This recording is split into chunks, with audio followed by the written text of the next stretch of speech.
الحمد للہ وکفی وسلام علی عبادہ الذین اصطفی اما بعد۔ اللہ رب العزت نے انسانی رشتوں میں ماں کا رشتہ ایک انوکھا بنایا ہے۔ دنیا کی ہر ماں کو اللہ تعالیٰ نے ایک دل ایسا دیا ہے جو اولاد کے لیے تڑپتا ہے، جس دل کے اندر ممتا ہوتی ہے، اور اس ممتا کی وجہ سے ماں اپنے بچوں پہ ہر وقت خود قربانی دیتی ہے اور بچوں کی تکلیف کو برداشت نہیں کر سکتی۔ ایک ماں کو کن کن باتوں کا خیال رکھنا چاہیے، اس بارے میں بہت ساری سائنٹیفک ریسرچ بھی آ چکی ہے۔ تو پہلے سائنٹیفک ریسرچ سن لیجئے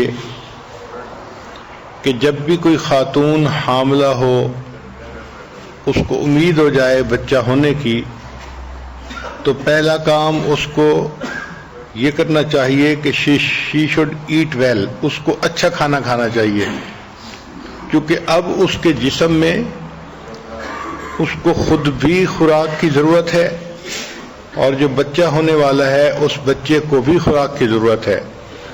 تو ایک بندے سے زیادہ اس کو خوراک ملے گی تو دونوں کو خوراک کی کمی پوری ہو جائے گی۔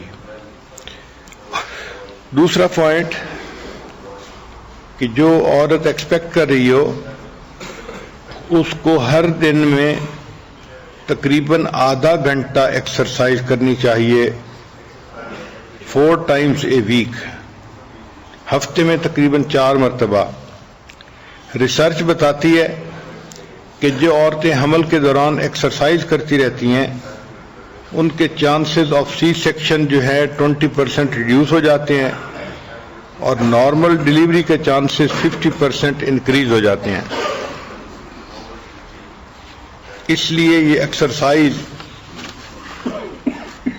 کسی بھی پریگننٹ عورت کے لیے بہت ضروری ہوتی ہے۔ سائنٹیفک ریسرچ نے یہ ثابت کیا ہے کہ جب پریگننسی کے آخری مہینے ہوں تو اس وقت عورت کو چاہیے کہ وہ ایسی باتیں سنے کہ جو اس کے دل کو خوش کرے، اچھے بیان سنے، قرآن پاک کی تلاوت سنے۔ بچہ اگرچہ ماں کے پیٹ میں پرورش پا رہا ہوتا ہے، لیکن وہ بچہ ان آوازوں سے یوز ٹو ہو جاتا ہے۔ چنانچہ ایک سٹوری لکھی گئی ہے کہ ایک ماں تھی اور اس کا ایک بیٹا تھا 2-3 سال کا۔ تو ڈاکٹر نے اسے بتایا کہ تمہارے ہاں بیٹی ہوگی۔ تو بھائی اپنی بہن کی ہونے والی پیدائش پہ بہت خوش تھا، چنانچہ اس نے اپنی بہن کو ویلکم کرنے کے لیے ایک سانگ بنایا تھا۔ تو پریگنینسی کے آخری مہینوں میں وہ ماں کے پاس بیٹھ کے وہ سانگ گاتا تھا کہ امی جب میری بہن ہوگی تو میں اس کو یہ سانگ سناؤں گا۔ اللہ کی شان دیکھیں کہ جب ڈیلیوری ہوئی تو بچی کو کچھ بیماری تھی، بچی کو ICU میں داخل کر دیا گیا۔ اب بیٹا ایکسائٹڈ تھا کہ میں اپنی بہن کو جا کے دیکھوں، مگر ICU میں چھوٹے بچوں کا داخلہ منع تھا۔ ایک آدھ دفعہ ماں نے ٹرائی بھی کیا، لیکن جو نرسز تھیں وہاں پہ انہوں نے منع کر دیا کہ ICU میں چھوٹے بچے داخل نہیں ہو سکتے۔ اب وہ جو بیبی تھی، چھوٹی بچی تھی، اس کو شاید انکیوبیٹر وغیرہ میں رکھا گیا تھا، مگر اس کے سمٹمز اچھے نہیں تھے، اس کی ریڈنگز اچھی نہیں تھیں۔ اور دن بدن اس کی حالت خراب ہی ہوتی جا رہی تھی۔ 2-3 دن کے بعد میڈیکل سٹاف نے کہنا شروع کر دیا کہ ہمیں اس بچی کے بچنے کی کوئی امید نہیں ہے۔ وہ بچی بے ہوشوں کی طرح لیٹی ہوئی تھی، نہ کچھ کھاتی تھی نہ پیتی تھی، اور اس کے سمٹمز اچھے نہیں تھے۔ اب ماں نے یہ دیکھا کہ جب بچی کی طبیعت خراب ہی ہے تو ہو سکتا ہے کہ یہ نہ بچ سکے، تو میرے بیٹے کے دل میں ایک حسرت رہے گی کہ میں نے تو اپنی بہن کے لیے ایک نظم بنائی تھی جو میں نے پڑھنی تھی اور میں تو وہ نہ پڑھ سکا، تو چھوٹی بیٹی تو بیمار ہے ہی صحیح، میرے اپنے بیٹے کو بھی اس سے دکھ ہوگا اور وہ بھی پریشان ہوگا۔ چنانچہ نرسوں سے آنکھ بچا کے وہ اپنے بیٹے کو اپنے ساتھ ICU کے اندر لے کر گئی۔ بچہ جب گیا تو وہ چھوٹی بہن کے ساتھ جا کے کھڑا ہو گیا اور اس نے وہی گانا گانا شروع کیا جو وہ ماں کے پاس بیٹھ کے پہلے نظم پڑھا کرتا تھا، جو اس نے اپنی بہن کی ویلکم کے لیے لکھی تھی۔ جب اس نے ردم کے اندر بار بار وہ پڑھی تو چھوٹی بچی جو بے ہوش سی پڑی ہوئی تھی اس نے رسپانس دینا شروع کر دیا۔ اللہ کی شان کہ اس نظم کے ساتھ اس کا ایک تعلق بن گیا تھا۔ وہ ماں کے پیٹ میں بھی یہ نظم سنتی تھی اور وہی ردم کی آواز جب اس نے دوبارہ سنی تو اس نے رسپانس دیا۔ اب چھوٹا بچہ تو باہر نکل گیا۔ تھوڑی دیر کے بعد جب نرس آئی اس نے اس کی ریڈنگز لیں تو اس نے ماں سے پوچھا کہ کیا ہوا ہے، اس لیے کہ اس بچی کی ریڈنگز میں بہت بہتری آ گئی ہے اور جو کچھ ہوا ہے اس کو پھر ہونا چاہیے تاکہ یہ ریڈنگ اور بہتر ہو جائے۔ تو پھر ماں نے بتایا کہ اس طرح میرے بیٹے نے ایک نظم تیار کی تھی اور بہن کی محبت میں اس نے کہا تھا کہ میں اس کو پڑھوں گا۔ پہلے بھی وہ پڑھا کرتا تھا اور اب بھی اس نے پڑھی۔ چنانچہ پھر اس بچے کو دوبارہ باقاعدہ بلایا گیا اور اس کو کہا گیا کہ وہ بہن کے پاس بیٹھ کے روزانہ یہ نظم پڑھا کرے۔ چنانچہ وہ ویلکم کی نظم بچہ روزانہ پڑھتا تھا اور اس وقت میں وہ جو بیبی تھی وہ ریسپونڈ کرتی تھی، حرکت کرتی تھی، دیکھنے کی کوشش کرتی تھی۔ اللہ کی شان کہ 1 ویک کے اندر وہ بالکل نارمل ہو گئی اور اس کی ساری بیماری ختم ہو گئی۔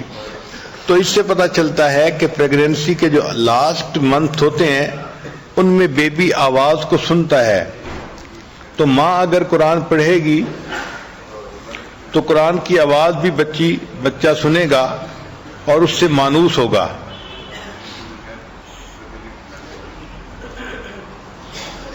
ریسرچ نے یہ بتایا کہ 1 گھنٹے کا جو بچہ ہوتا ہے وہ اپنی والدہ کو امیٹیٹ کر سکتا ہے۔ جسٹ 1 hour old بیبی، اتنا چھوٹا بچہ اپنی والدہ کو امیٹیٹ کرتا ہے۔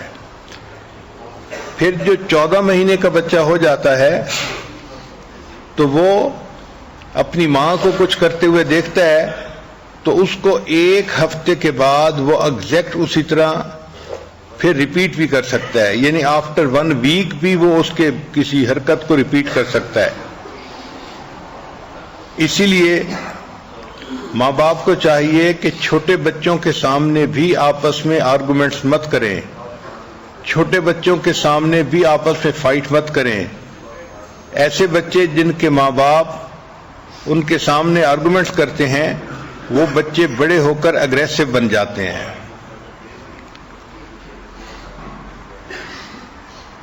چنانچہ چھوٹا بچہ جو ہے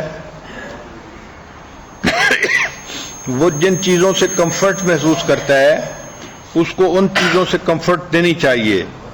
مثال کے طور پہ نئی سائنٹیفک ریسرچ یہ ہے کہ baby start smelling you with in 7 months of pregnancy.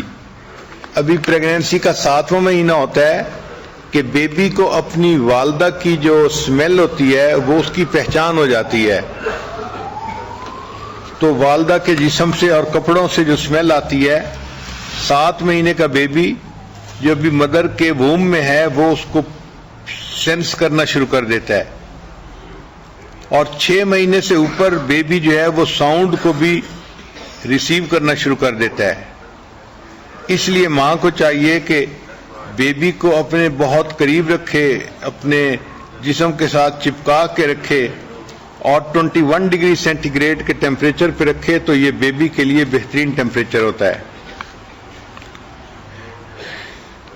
پھر ٹچ یور بیبی اے لاٹ، چھوٹے بچے کو ماں زیادہ ہاتھ لگائے، زیادہ اپنے ساتھ لگائے، اس سے اس بچے کو یوں فیل ہوتا ہے کہ یہ فیملیئر چیز ہے، اس کی ایموشنل ڈیولپمنٹ زیادہ ہوتی ہے، اور اس کا جو نروس سسٹم ہوتا ہے وہ زیادہ بہتر ہوتا ہے۔ پھر سائنٹیفک ریسرچ نے یہ بات ثابت کی ہے کہ talk to your baby a lot, baby سے بہت زیادہ باتیں کرنی چاہیے، اس سے بیبی کی ویکیبلری انکریز ہوتی ہے اور اس کا آئی کیو لیول بہتر ہو جاتا ہے۔ پھر اگر کوئی کتاب ہو تو بیبی کے ساتھ اس کتاب کو مل کر پڑھنا چاہیے،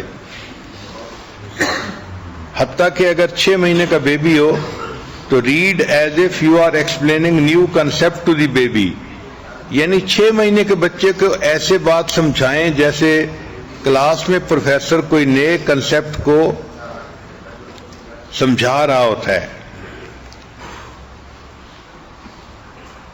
اور اگر 12 مہینے کا بیبی ہو جائے تو ٹاک اباؤٹ پکچرز ان دی بک، کتاب کے اندر جو پکچرز ہوتی ہیں ان کے متعلق بھی اس بیبی سے باتیں کریں تو 12 مہینے کا بیبی ان کو سمجھ سکتا ہے۔ 18 منتھ کا جو بیبی ہوتا ہے اس کے اندر ریڈنگ کے بارے میں بہت ڈرامیٹک چینج آتی ہے، حتیٰ کہ 3 سال کا جو چائلڈ ہوتا ہے وہ ریڈنگ کے یعنی ذریعے سے پورا علم حاصل کر سکتا ہے، اور 5 سال کا جو بچہ ہوتا ہے وہ انڈیپینڈنٹلی کتاب کو ریڈ کر کے اس سے بھی علم حاصل کر سکتا ہے۔ پھر سائنٹیفک ریسرچ کا ایک پہلو یہ بھی ہے کہ پریز یور چائلڈ، اپنے چائلڈ کی خوب تعریف کرو۔ بچہ اگر کوئی اچھا کام کرے تو بچے کے سامنے اس کی کوشش کو پریز کرو۔ ایک ہوتا ہے بچے کو پریز کرنا، اگر بچے کو پریز کیا جائے تو اس بچے کا مائنڈ فکس ہو جاتا ہے، اور اگر اس کی کوشش کو پریز کیا جائے تو اس سے پھر بچے کے اندر آئندہ مزید محنت کرنے کا مادہ پیدا ہو جاتا ہے۔ تو پریز اے بائیلنگول بیبی، اس سے اس کا آئی کیو اور زیادہ بہتر ہو جاتا ہے۔